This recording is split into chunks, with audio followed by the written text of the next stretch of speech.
वैसे तो दोस्तों हर जगह कांग्रेस एक बैसाखी के साथ चलती है और छतरपुर का सहारा लेकर जो है तो अपनी राजनीति एक अरसे से कांग्रेस चलाते हुए आई है। लेकिन अगर हम गौर करें तो एक अरसे से पहले लालू परिवार, फिर उसके बाद जो है तो नीतीश परिवार या नीतीश की गठबंधन जिसको हम कहेंगे, ये लगातार जो है तो कांग्रेस या फिर कांग्रेस इनके चलते जो है तो सत्ता से हमेशा से दूर रही है।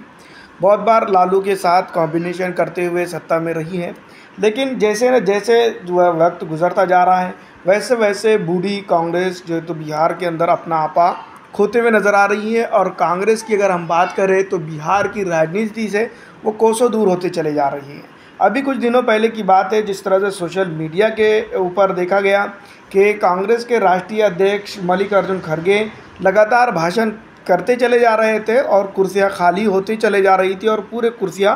तकरीबन खाली थी। ऐसे हालात में जो है तो बिहार के अंदर 243 सीटों के ऊपर विधानसभा चुनाव होने वाले हैं और इन विधानसभा चुनाव को के मद्देनज़र रखते हुए खुद को जो है तो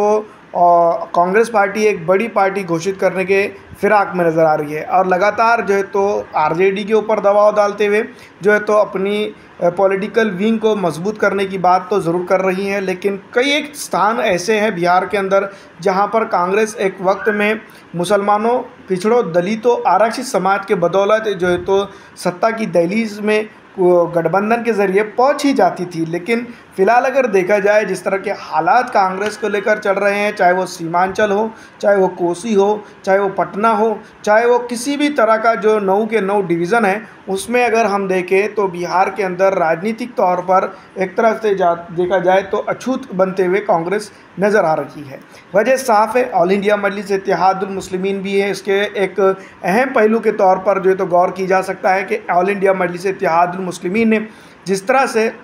अपनी राजनीति पिछले 10 से 15 सालों के अंदर जो है तो बिहार की राजनीति में अपना कदम रखते हुए जमाई है, उसको लेकर कहीं ना कहीं जो है तो ज़रूर कांग्रेस ये सोचती होंगी कि इस बार जो है तो किसी ना किसी तरीके से वो सत्ता की दहलीज तक पहुंच जाए और वो इन लोगों के लिए जो है तो स्ट्रांग कदम उठा सके। लेकिन ऐसा बिल्कुल नहीं होता है। नीतीश बीजेपी के चलते इस तरह से पिछले दफ़ा भी हुआ और अपने खुद के जो है तो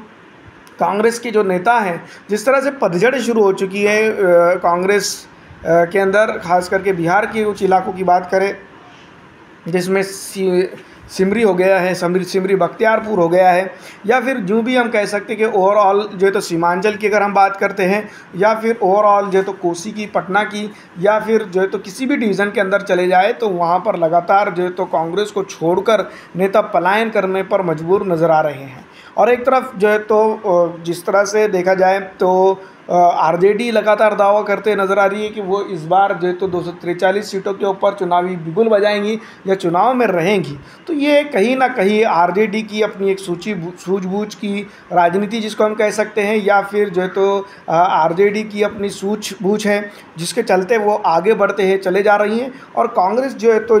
पीछे बैकफुट पर डिफेंस खेलते हुए नज़र आ रही है। तो तमाम तर चीज़ें हैं जो कहीं ना कहीं भारतीय जनता पार्टी को और कांग्रेस को ये समझने की सख्त ज़रूरत जहाँ पर आ रही है, क्योंकि जिस तरह के दल हैं जिनके साथ कोऑर्डिनेशन बनाकर जो है तो वो चल रही हैं, उनको लेकर ही अगर वो सत्ता की दहलीज पे पहुँचती है तो उनमें सबसे इम्पॉर्टेंट कड़ी ये है कि उनका बेसिक वोट बैंक जो है, जिसको हम कह सकते हैं मुस्लिम पिछड़ा, इनको साथ में लेकर चला जाए, क्योंकि उनके साथ ही छल कपट की राजनीति भारतीय राष्ट्रीय कांग्रेस पार्टी लगातार करते आई है। जिस तरह से मुस्लिमों ने, चाहे वो बिहार हो, चाहे वो यूपी हो, या हर देश के हर कोने में जो तो कांग्रेस को प्रथम दर्जा दिया है, उसके बाद जो है तो कांग्रेस ने उनको लास्ट वाला दर्जा दिया है, कोने वाली सीट दी है मुसलमानों को, उनको आगे नहीं आने दिया है। तो जिसके चलते यही जो है तो असरात अब मुरतब होते हुए नज़र आ रहे हैं, क्योंकि बिहार के मुसलमानों के पास एक ऑल इंडिया मजलिस इत्तेहादुल मुस्लिमीन के नाम के तौर पर जो है तो एक ऑप्शन बन चुका है और ये ऑप्शन जो है तो आगे चल के धीरे धीरे जो है तो पूरे बिहार के अंदर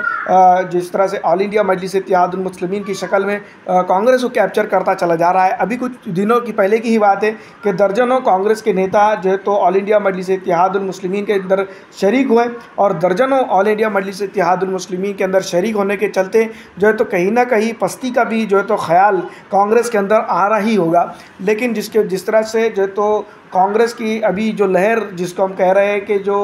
एक रैली निकली थी कुछ दिनों पहले या फिर एक यात्रा चल रही थी कि नौकरी के लिए, लेकिन ये एक तरह से देखा जाए तो ढकोसला के तौर पर जनता इसको देख रही है, क्योंकि जिस तरह से जो रणनीति हुई है, जिस तरह से राजनीति हुई है, उन तमाम तर चीज़ों को अगर देखा जाए तो पिछड़ा हो, दलित हो, आरक्षित हो या अन्य किसी भी समाज का व्यक्तित्व हो, वो अपने आप में यही बात कहता हुआ नज़र आ रहा है कि जिस तरह से पिछले कई सालों से या कई दिनों से जिस तरह से भारतीय राष्ट्रीय कांग्रेस पार्टी ने मुसलमानों को ठगा है, उसके चलते जो है तो अब जो है तो कहीं ना कहीं अब मुसलमान भी दूर होता जा रहा है और उनके कार्यकर्ता ये बात समझ चुके हैं कांग्रेस के या फिर उनके 4-5 टाइम के एमएलए, पूर्व एमएलए जिसको हम कह सकते हैं, वो ये बात जान चुके हैं कि अब जो है तो कांग्रेस उनके लिए उस तरह का प्लेटफॉर्म नहीं है जहाँ पर जो है तो मुसलमान उनको वोट करता चला जाए और वो चुनाव में बने रहे। तो ये कहीं ना कहीं ये बात समझने की ज़रूरत है, जिसको लेकर जो है तो मुसलमान अब जाग चुका है। ख़ास करके बिहार के अंदर ये तो ये लहर देखने को मिल रही है कि कांग्रेस को जो है तो वो छोड़ता चला जा रहा है और कांग्रेस की अपनी पस्ती और जो है तो बहाली का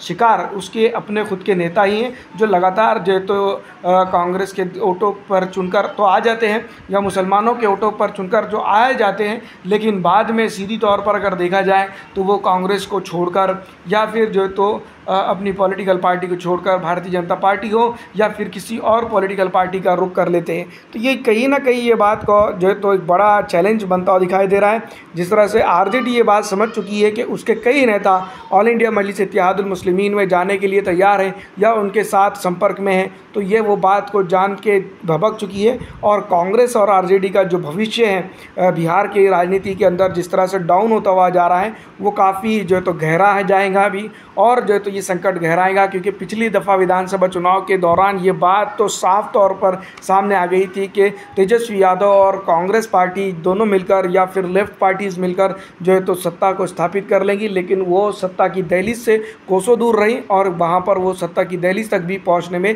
नाकाम रही। तो यही चीज़ें हैं जो अपने दम पर जो तो बनाने की कोशिश कांग्रेस कर रही है। ये हो नहीं सकता है क्योंकि बिहार के अंदर जिस तरह की राजनीतिक सूझबूझ अब मुसलमानों के अंदर नज़र आ रही है, अगर ये वोटिंग बूथ तक चले जाती है तो ये एक कांग्रेस का जो पंजा है वो डाउन टू अर्थ होता हुआ दिखाई देगा। फिलहाल दोस्तों, जिस तरह के हालात कांग्रेस ने अपने लिए पूरे हिंदुस्तान के अंदर पैदा कर दिए है, इसकी वजह भी उसके खुद के अपने बड़े वरिष्ठ नेतागण हैं और कई एक नेता है जिन्होंने मुसलमानों को, ख़ास करके पिछड़ों को, दलितों को, आरक्षित समाज को अपने से दूर रखा और ये एक तरह से देखा जाए तो कहीं ना कहीं कांग्रेस की अपने पतन का कारण बनते गए। तमाम तर चीज़ें हैं जिसके चलते जिस तरह से कांग्रेस के माजी के हालात मुसलमानों के साथ रहे हैं, मुसलमानों का जिस तरह से नरसंहार हुआ है, जिस तरह से परेशानियाँ हुई है, उन तमाम तर चीज़ों में किसी न किसी तरीके से कांग्रेस को भी जिम्मेदार ठहराते हुए जनता फिलहाल दिखाई दे रही है। इस बार बिहार की तगद्दी के लिए बहुत मुश्किल होगा कांग्रेस को।